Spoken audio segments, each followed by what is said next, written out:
This week we're in Spain. No, I'm joking. It's Garden of England.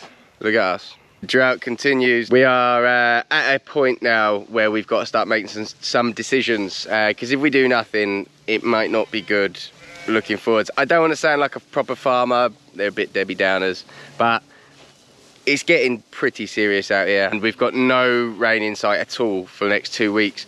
And realistically, we need a good few days of rain, so there's nothing showing up at all. So we're just gonna have to make some decisions. So usually what we do is we buy in some coal ewes, have a lamb out of them, and then we fatten them on some turnips or cover crops over the winter, and then sell them January, February, March time. In the meantime, from about now onwards, we buy in other people's coal ewes to start replacing these ones. It's just what we've done because we struggled with capital to start farming.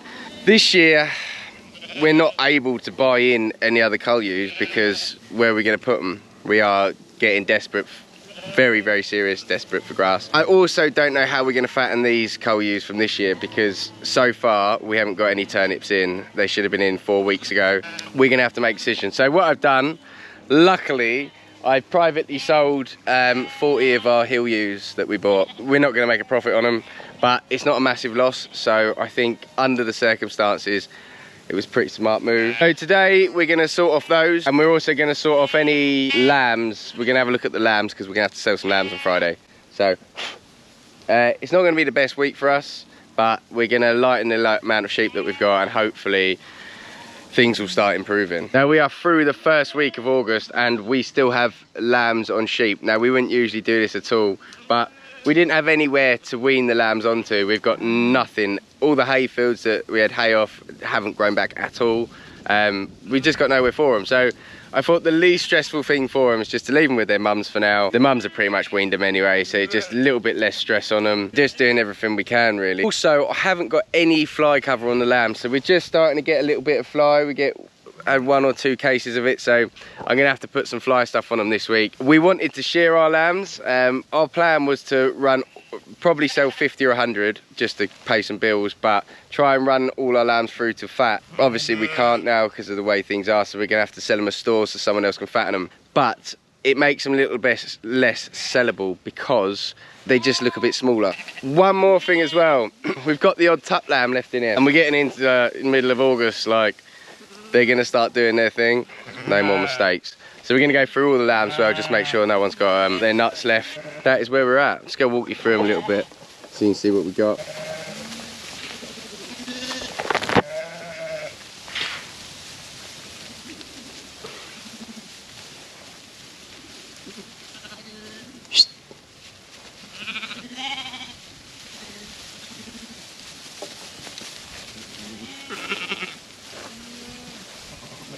One thing I'm really liking is these Cheviot mules. That's out of a Cheviot mule, Texel Cheviot mule. Nice sheep they are, I like them. But yeah, I mean, they're not the worst, but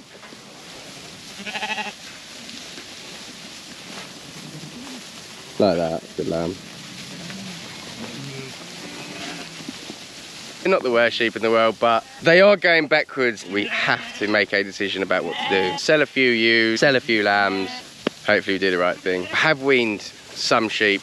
We lambed some ewe hogs, and I've weaned the majority of them on the other place. There's a few that lambed a bit later than here, and I'll try and show you the difference between them. We weaned them because the ewe hogs were really, really struggling, and the lambs on them were really struggling anyway, so neither of them were doing well. That's where we're at. The store lamb price isn't looking good. It's definitely a buyer's market out there. We are getting more and more pinched to have to sell. It's a really tough call about what to do because obviously some people are going to hang on, and when the rain comes things will get better, and they may think I'm so glad I held on to my lambs now because the price has dropped.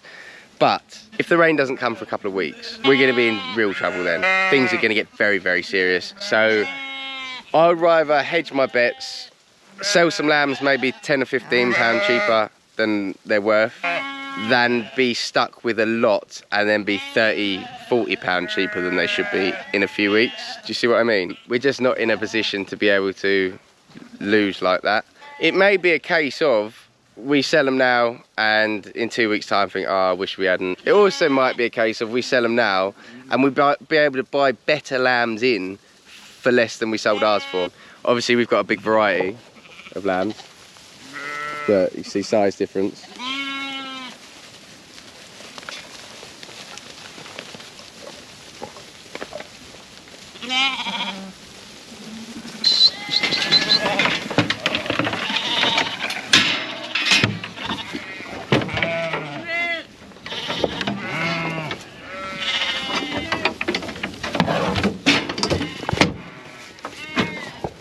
Nice little lambs, but they're small, aren't they?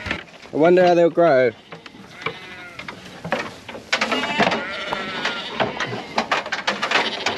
Ah, look, here, this is what I'm going to show you.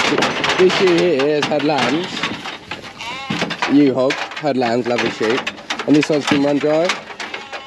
So she's got no lambs on her at all. You see the condition she's in. And you see this guy's just starting to fade away. She's actually not the worst, but it's good. This is what I meant about shearing the lambs as well. Look, it's all happening up here. This guy's been shorn. Probably had a little bit of fly on his bum or something. I sheared him.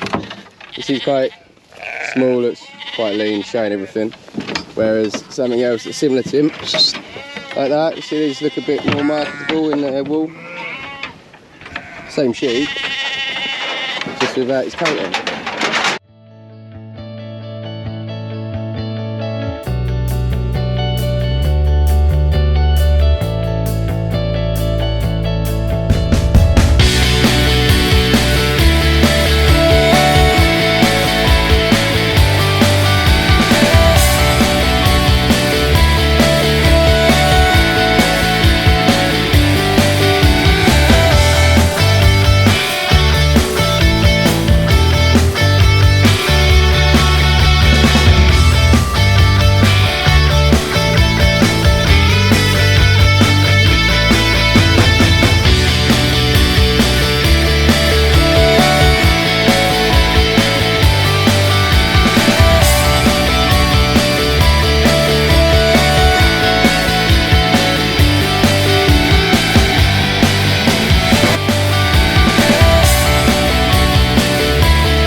So we have sorted them out.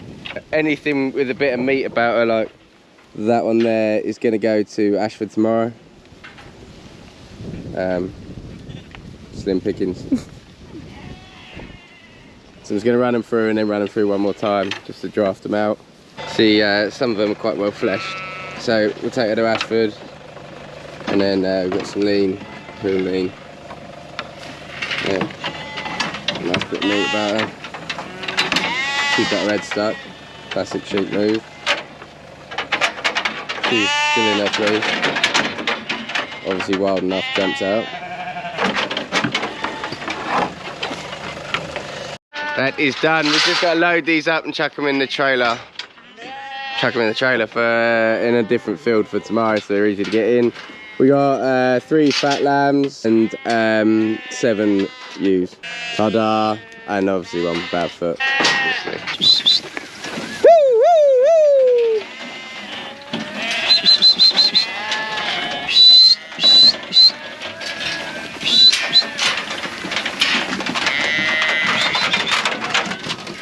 Couple more, please, girls. Woo, woo, woo.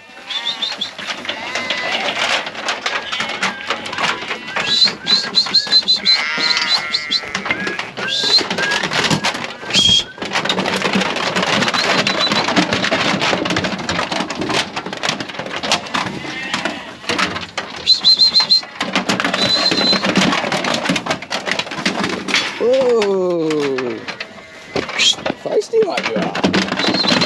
Oh, not you and all. Come on, behave. Go on.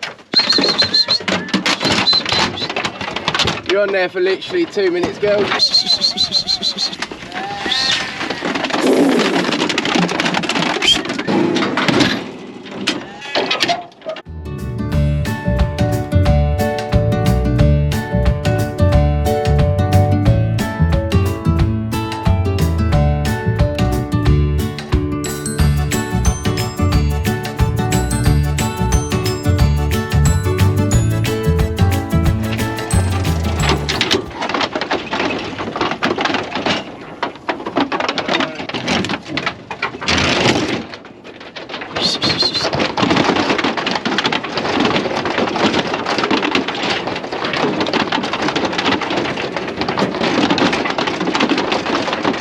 So that's 50 ewes gone somewhere to graze, 7 fat ewes and 3 lambs to market, and then we'll try and do 100 store lambs on Friday. Don't know whether it's the right decision. We usually sell some ewes with lambs at foot, sort of around May time, just gives us a little bit of money. You can usually make good profit on them, but this year I was like, no, we'll hold them, we've got some keep, we'll be all right, we'll take them all the way through.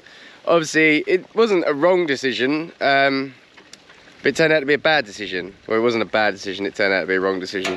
Whatever way you want to look at it, just doing the evening waters now. Kill me. Yeah, hopefully we'll get home. It's about 7 o'clock now. Be an early one in the morning for market, so better be up bright-eyed and bushy-tailed. Thank you for watching my YouTube. Peace out! Did we like the peace out? I don't know. I never know how to end these, so try a new thing. Till next time. Oh yeah, don't forget to subscribe. Peace out!